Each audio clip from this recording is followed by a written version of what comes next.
Hello, everyone. Hi again. Welcome to another episode of Literati. I am Rettthebest. I'm Kit Kinetic. As much as I'd like to be Kit, I'm not Kit. Although occasionally she tries. Occasionally I forget my name. I occasionally forget my birthday, so we're okay. Oh, and as a side note, we are recording this on my dad's birthday. Oh. Right? He's dead now. Just died this year to anybody who cares. Oh. Lynette called me at like 10 p.m. last night, which is noon her time, all crying and upset because it's Dad's birthday. I'm like, no, it's not, it's tomorrow. Oh, wait, you're 2 hours ahead of me. So, minor correction there. 10 p.m. Your time is not noon her time. It's midnight. It's the noon of night, okay?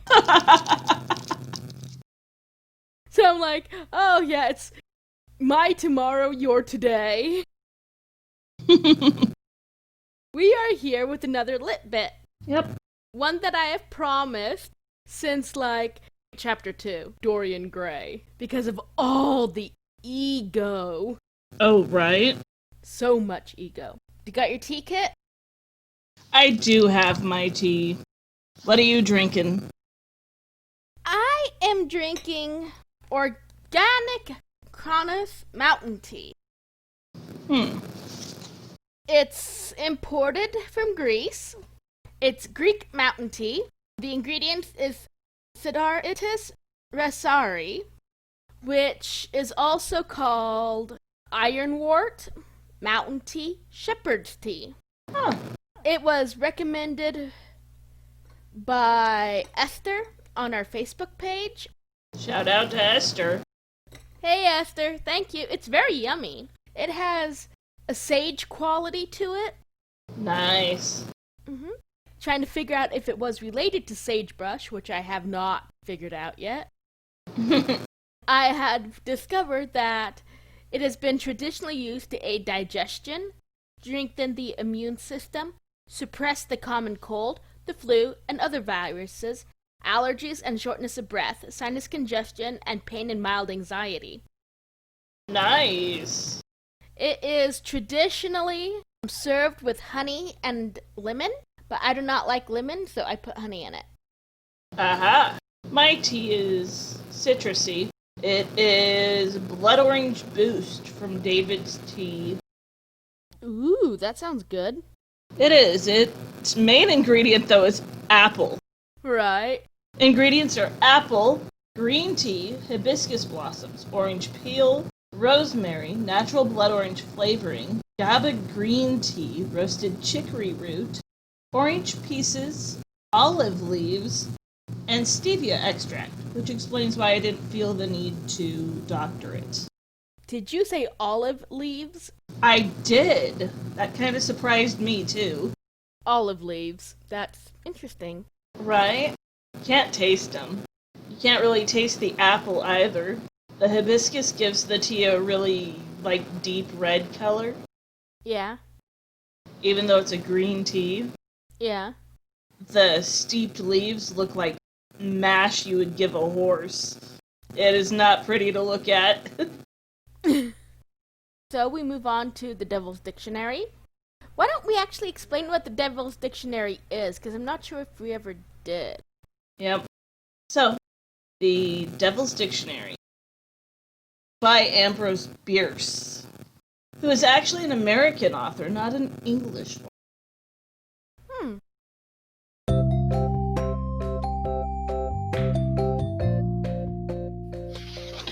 Literati presents another Devil's Dictionary definition. Today's definition is ego. Noun. I, the Latin form of the word. The Romans were afflicted with an impediment in their speech, and that was as good a stagger as they could make of it. kings and editors get a little nearer to the true pronunciation. They say we. Egotist. Noun. A person of low taste, more interested in himself than in me. Megaseph, chosen to serve the state in the halls of legislative debate. One day, with all his credentials, came to the Capitol's door and announced his name. The doorkeeper looked, with the comical twist of the face, at the eminent egotist and said, "Go away, for we settle here all manner of questions, naughty and queer. And we cannot have, when the speaker demands, to be told how every member stands. A man who to all things under the sky assents by eternally voting aye." Vanity. Noun. The tribute of a fool to the worth of the nearest ass. They say that hens do cackle loudest when there's nothing vital in the eggs they've laid. And there are hens, professing to have made a study of mankind, who say that men, whose business 'tis to drive the tongue or pen, make the most clamorous fanfaronade, or their most worthless work, and I'm afraid they're not entirely different from the hen.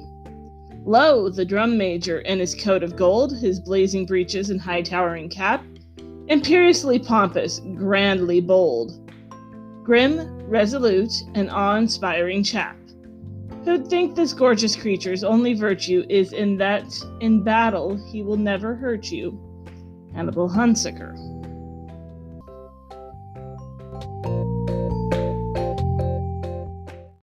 And now we are moving on.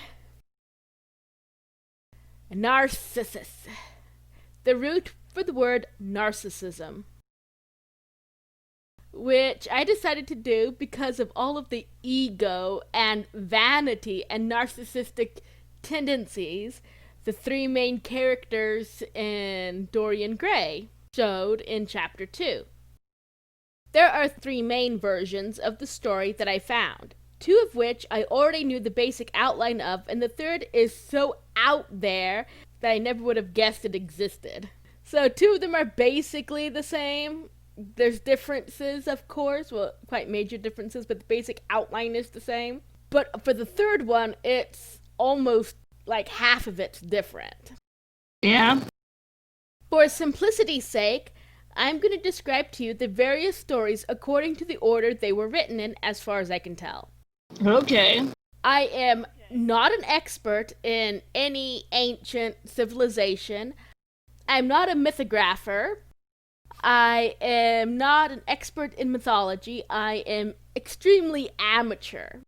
But to understand some of the details in the following stories, I'm going to put out a couple of things that I know about ancient Greece. These could extend to modern day Greece, but I don't know about that. Just means we need to do some traveling. Right, we need to go to Greece. Mm-hmm. First of all, homosexuality was accepted, if not encouraged, in Greece. Men weren't considered real men in many parts and times in the ancient world being Greece, unless they had at least one male lover in their lifetime. Second, it was considered ill luck to see one's own reflection. I don't know if this story that I'm going to tell came first or the superstition came first, but if I had to guess, I'd say they kind of went together. Probably. The third thing is to give a gift of a knife or a sword to someone is to sever a friendship. It is an insult. I think this one is still commonplace, but I'm not sure about that. And if it is an insult to give it to a friend, imagine what it's like to give it to an enemy. A death threat. Right? As far as I can tell, the oldest version of Narcissus was by Parthenius of Nicaea, which I'm sure I butchered both the names of. It was written at around 50 BCE, or 50 BC for people who are more used to the other form of dating. Yeah. Another story, written around the same time, and is very similar to it, was written by Conan. Conon. Like canon, but with an O instead of an A. Okay. And I know that it was written at around the same time because he lived from 63 BC to 14 CE, or AD. The basic story that those guys had is Narcissus, a hunter from Thespia, and the son of the god of the river Cepheus, and the nymph Liriope. He was extremely beautiful. So beautiful, in fact, that everyone who met him fell in love with him. This is both men and women, because, this is ancient Greece. Right. He was also an arrogant ass. He rejected everyone who came near him because he just knew how attractive he was. We all know people like this. Oh. Personally, I know a few arrogant people. Right. Politically, there's a lot more. Right. Like half the politicians, if not more. Aminius, he was a young Greek male who was one of the many who fell in love with Narcissus. He begged Narcissus numerous times to be his lover, date, significant other, one-night stand, whatever. Narcissus declined numerous times, insulted him, and gave him a sword. Oh my. Right? Aminius took the sword and killed himself on the doorstep of Narcissus's house, begging the gods to avenge him. Wow. Right? Oh my god. Talk about an overreaction to rejection. Right? Yeah, so a bit of an overreaction there. Dear gods, avenge me! Dramatic much? Just a little dramatic. Later, as the hunter was walking along, he decided to get a drink from a river or a lake. The actual word they used was spring, it was fountain. But a fountain could be a river, a lake, a small spring, any body of water, basically. I would lean more towards a spring or an actual fountain. But he's in the middle of the woods, so... Spring. Yeah. When he approached the water, he caught sight of his own reflection. He fell in love with his reflection and, knowing he could never be able to truly grasp the one he loved, killed himself. Right? Also dramatic. In the next story, I actually was able to read the original work. And in the original works of the next version of it, he actually put his arms into the water and tried to hug his reflection and was unable to. Wow. Yeah, so unable to grasp his reflection, he killed himself. And from his blood grew the first Narcissus flower, which is a form of daffodil. Oh. So two very dramatic men. Yep, who couldn't stand rejection. The next story about Narcissus was written by Ovid. Ovid is one of those writers that I don't give much credence to if I'm looking for ancient Greek stories. His stories are the most famous versions of the tales, but they're also the most wrong versions, if you can say that a myth is wrong. Because his versions of the tales tend to be more victim-heavy. For instance, Io, the cow, was an Ovid story. The idea of Medusa being a woman and being raped by Poseidon and being turned into a gorgon, that's also Ovid. Oh. In the original story, Medusa was one of 3 sisters who were born gorgons. Right. So yeah, Ovid, he tends to change stories a lot to be more victim-heavy. Wonder what that says about his psychology.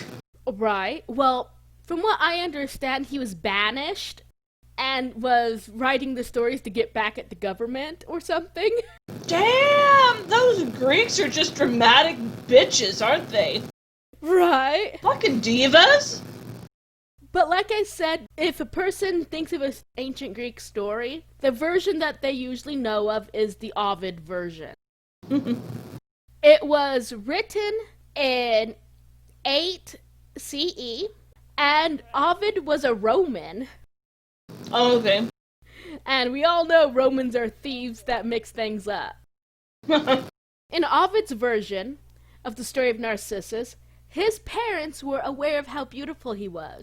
When he was 15 years old, his mother took him to the prophet Tiresias, who was famous for never being wrong. And I think Tiresias was hermaphroditic, if I remember correctly. Interesting. He was given the gift of prophecy because he was both male and female. He told Narcissus' mother that the boy would see old age if he never recognized himself. I see where this is going. Echo was a mountain nymph who had often helped Zeus with his liaisons. Fucking Zeus. Right? Zeus can't keep it in his pants. Zeus can't keep it in his toga. Right. Don't think they had pants back then. And togas were Roman. Right, well, easy access. Right. Chitons were Greek. So, Hera had enough of Echo helping with Zeus's liaisons, and cursed her to only repeat what she had just heard. Thus, Echo. 20 years after the prophecy was spoken, Echo saw Narcissus while he was hunting. She followed him around like a creeper until he sensed that he was being followed. He called out, "Who's there?" And she replied with, "Who's there?" Thus, Echo. After a bit of back and forth, it ended with her running up to embrace him. He pushed her away, saying the equivalent of "you can never touch my body," and her replying with "touch my body." Right. I saw 2 different translations. One of them was "you can never caress me," and another one was "you can never enjoy my body." So it's like, I don't know which one to use, so I'm gonna go with "touch my body." Right? Same thing, right? Right? Nemesis, the goddess of vengeance, heard about this and compelled him to look into a pool of water. He saw his reflection and fell in love. He tried to embrace it, but that failed. And after some moping, and by moping I mean he tore his clothing and clawed at his chest, and very dramatic moping, he drifted away, pining away into nothing, basically withering and dying there beside the water. Echo came to him when he was weak and held him, and he reached out to his reflection and sang, "Farewell, my love," to which Echo echoed, "Farewell, my love," and he died. His body sort of turned into a daffodil. Couldn't really understand what exactly happened to his body, but his body vanished and there was a daffodil, or a narcissus. Echo, who was heartbroken for her lost love, also faded away until all that was left of her is her voice. And lo, we have Echo. The third version, the one that I didn't know about, which is completely different than the other ones, I couldn't actually read it. I only found references to it, like numerous sites saying, "Oh, and in one version this happened." But I couldn't actually find who the version was. Oh. The earliest thing I could find of it, and please, people, remember that I was doing this at 10 o'clock at night, and I spent an hour researching this. Okay, maybe 2 hours. The only thing I could find was all these sites were referencing one book, which I could not get a hold of, but was written by some scholar or historian in 1918. I don't know what his reference for it was, but I found it interesting, so I'm putting it down here. In this version, Narcissus had a twin sister. Oh. She wasn't named in what I could find, but she looked just like him. She talked like him, she dressed like him, she went hunting with him, and he fell in love with his sister, because this is a Greek myth and there has to be incest somewhere. Seems that way. Right. His sister died, she was killed somehow, and he spent his life staring at his reflection because it was also the face of his sister. Oh. So that's the third version. There were other versions, of course, but they were all only slightly different than those 3 main ones. Yeah.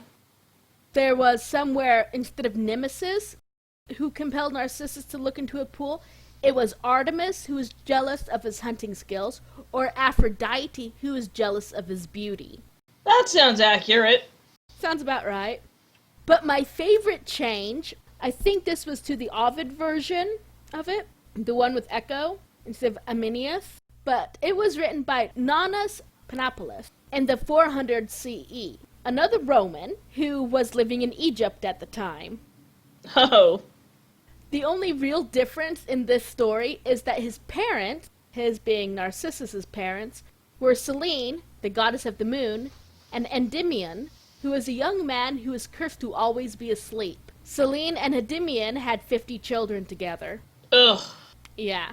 I like this version because one of the possible parents of Endymion, who is a very sketchy character, nobody even really knows what he was. He's just kind of a name. But one of the many possibilities for his parents was Zeus. So once again, Zeus couldn't keep it under his chitin. It's all Zeus's fault, which is why I like it. And that's what I have on Narcissus. Okay. Now to head into left field a little bit.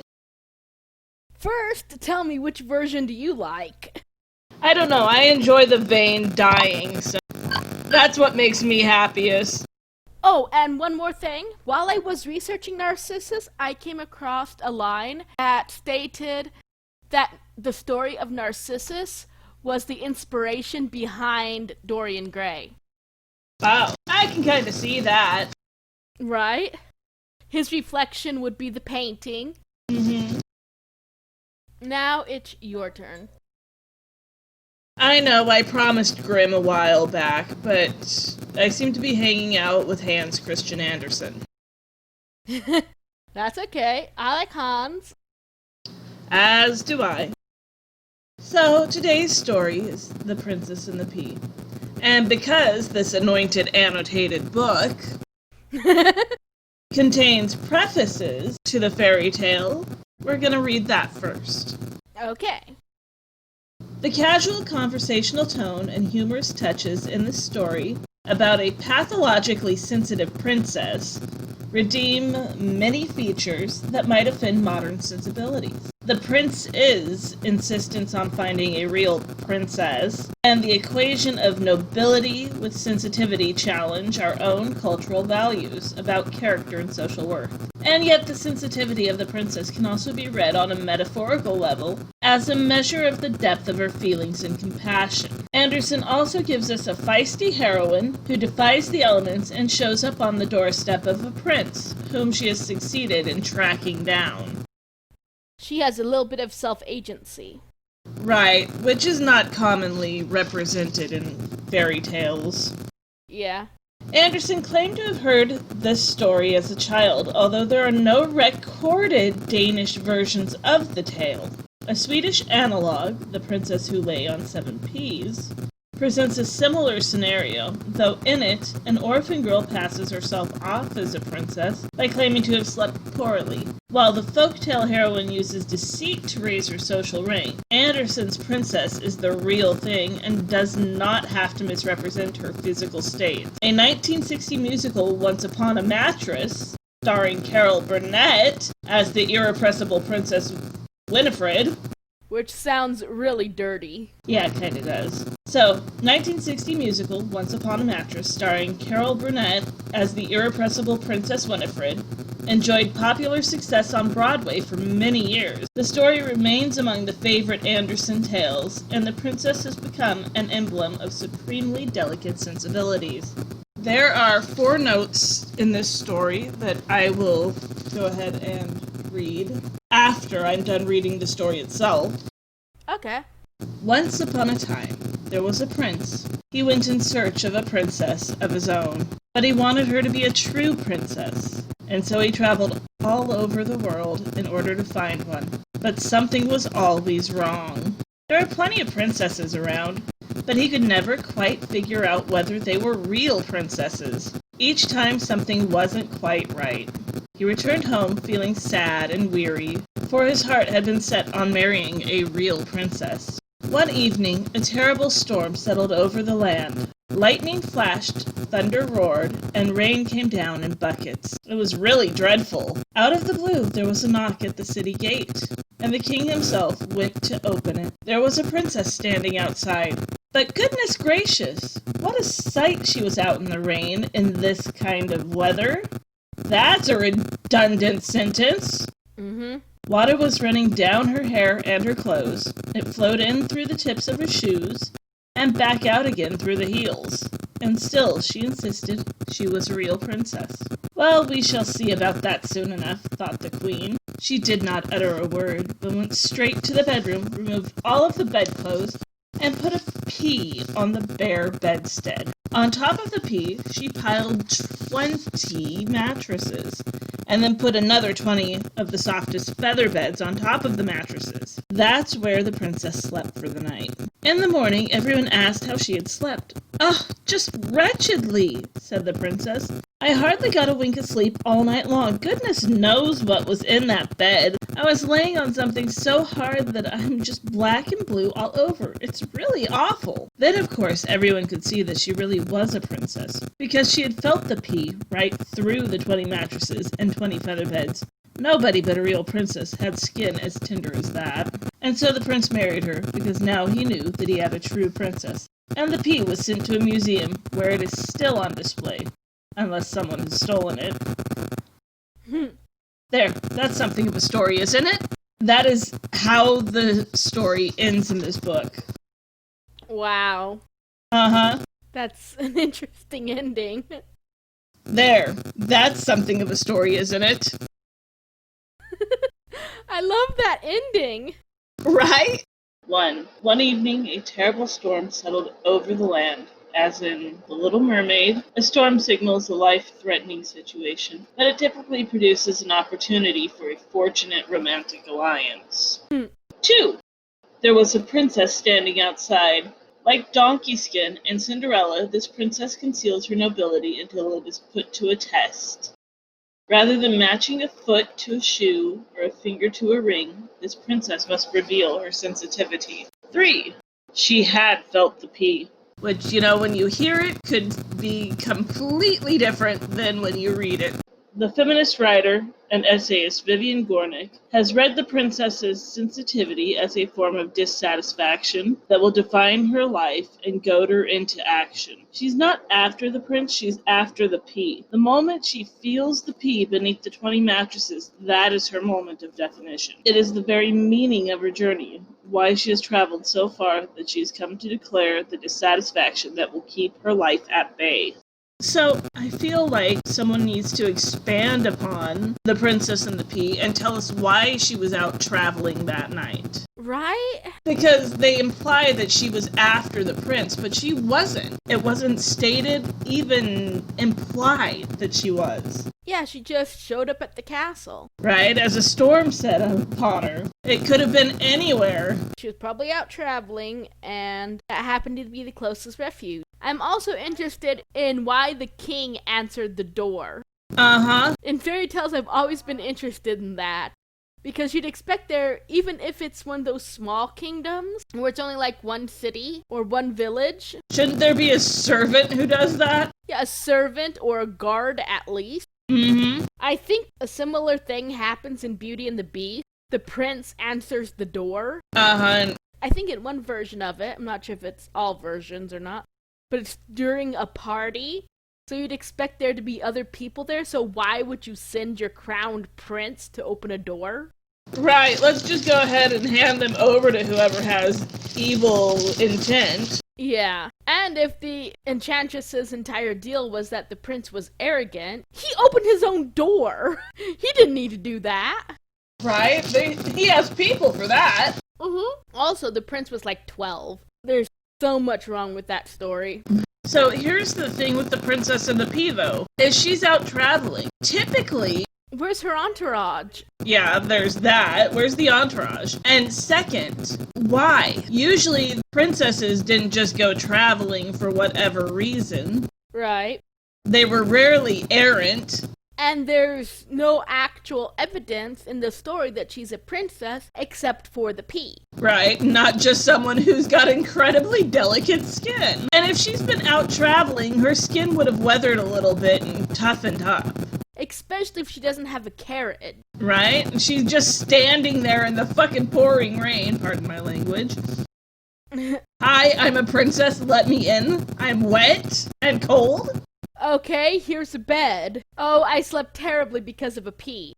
Mm-hmm. And I want to know more about that P. I mean, the weight of the princess and all those mattresses and feather beds should have crushed that P. Mm-hmm. So how would it be in a museum? I don't know. I'm guessing she slept on the floor because she couldn't get up on top of the 40 frickin' mattresses, basically. Right? No wonder she's sore. Right? I'm thinking the feather beds are more like mattress toppers, but still, 20 of them. Mm-hmm. That would be thicker than a box spring right there. Right, 20 mattresses and then 20 feather beds on top of those 20 mattresses? Yeah, but I think the feather beds are like mattress topper size. Right, so they're thinner. Yeah, but still 20 of them. Number 4. The P was sent to a museum, where it's still on display. For Anderson, the material objects of everyday life, needles, pincushions, or whistles, are endowed with special whimsical human qualities. Here, the P is never endowed with human feelings, but it becomes an icon, signaling the princess's special sensitivity, presumably not only to a P under the mattress, but also to the wishes of her human subjects. Now there's making some inference. Right. So yeah, there's lots wrong with that story. So much wrong. Right. I don't think the princess was a princess. I think that she was just a woman who slept on the floor because she couldn't reach the top of the bed. Exactly. And the P wasn't a P but a rock. More than likely. Moving on to Poe. On to Poe. I'm going to read 2 poems from my Poe book, which is The Complete Tales and Poems of Edgar Allan Poe. I'm going to read 2 of them because they're both on the same page. That works. They're very short. The first one is To Margaret. Who hath seduced thee to this foul revolt? For the pure well of beauty undefiled, so banished from true wisdom to prefer such squalid wit to honorable rhyme. To write, to scribble, nonsense and no more. I will not write upon this argument. To write is human, not to write divine. That it? Yep, that was To Margaret. Oh. What do you think of it? What just happened? Talking about a woman, I think. Some beautiful person. I'm assuming it's a woman because it's To Margaret. He's trying to decide if he wants to write something about her, about some argument that they had, and he chooses not to because to write is human, not to write divine. Because, like, I'm going to tell you to your face that I'm not going to tell you something to not tell you that you're wrong is the high road. Okay, so here's something you didn't know about To Margaret. Okay. Is there any kind of information before the poem? Nope, but written off to the side, it's one of those big brackets that encumbers the entire poem, and it says Milton Parr, Lost Book. Okay, I can demystify that for you a little bit. Okay. To Margaret, according to eapoe.org, is a parodic cinto, made up of lines from other poets.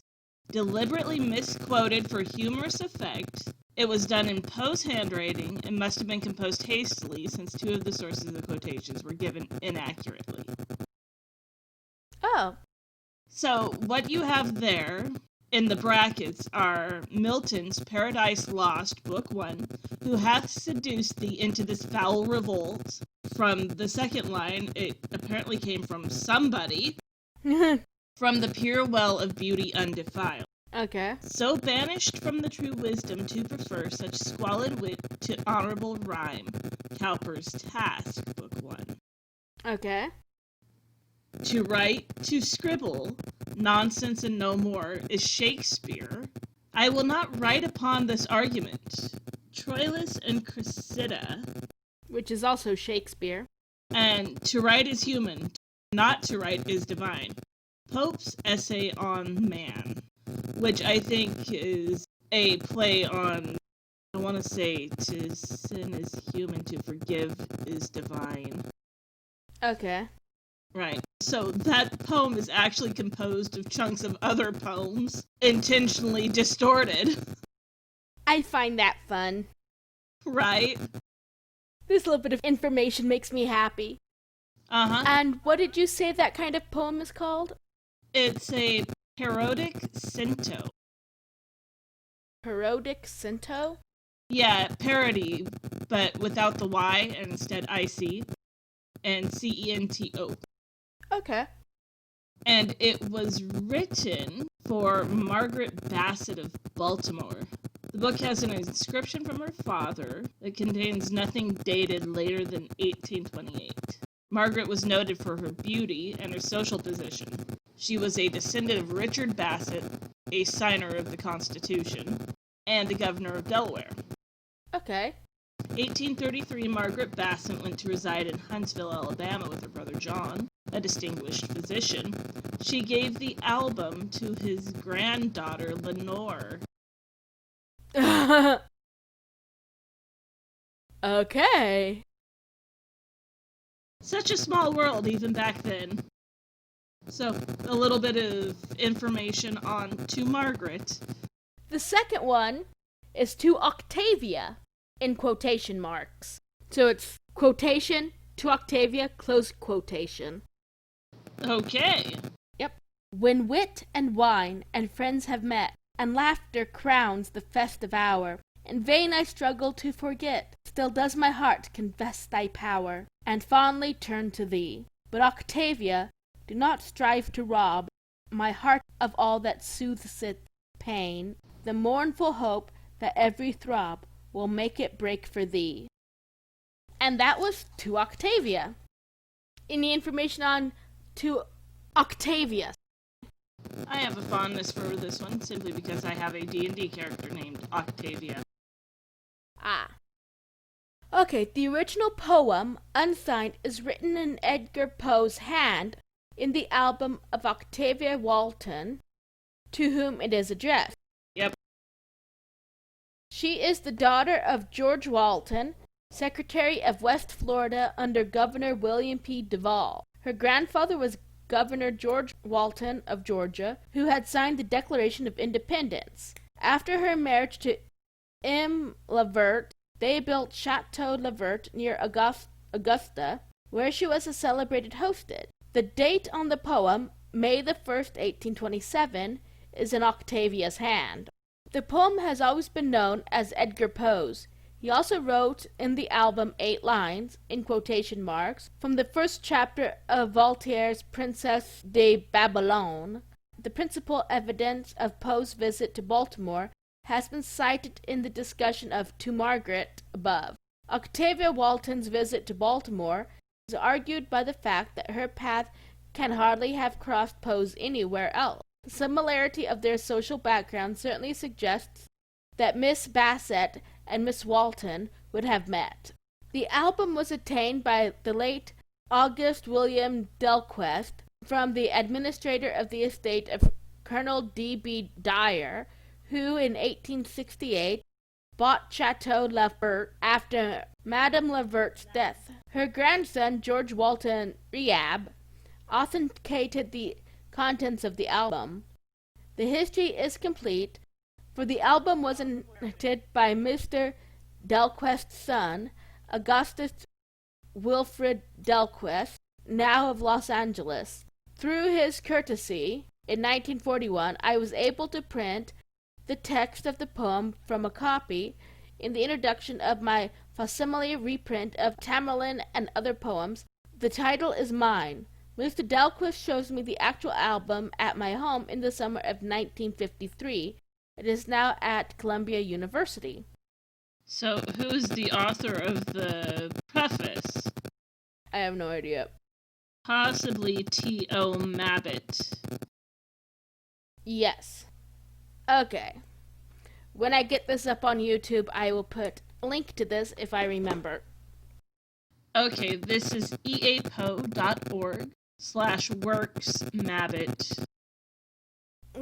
/work/mabbit/tom1p016.htm. Yep. So there you've got your URL. Right? Well, this has been a fun little journey into literature. Yes, it has. I'm Kit Kinetic. I'm Rettthebest. Yep. Have a good day, night, month, week. Love you. Stay safe, wash your hands, the whole drill. Wear a mask. Bye, folks. Bye. Love you. I'm fond of you. I am aware you exist. La la la la. La la la la. Hey, hey, hey. Wow. I am looking in the eyeballs of a freaky Christmas tree, which I need to take down. Lol the drum major. Low, not lol. That exclamation point turned into an L. It's okay, take your time. We can edit out things that make you sound really stupid. I went, and Coco jumped up like something bit her, and Brindle jumped up and smacked his head on the table. I see my reflection. Oh no, are you going to kill yourself now because you can't hold it? I'm gonna put my reflection in my heart by stabbing myself with these toenail clippers. Ew! You're gonna do something to your heart, but I don't think it's gonna be a reflection.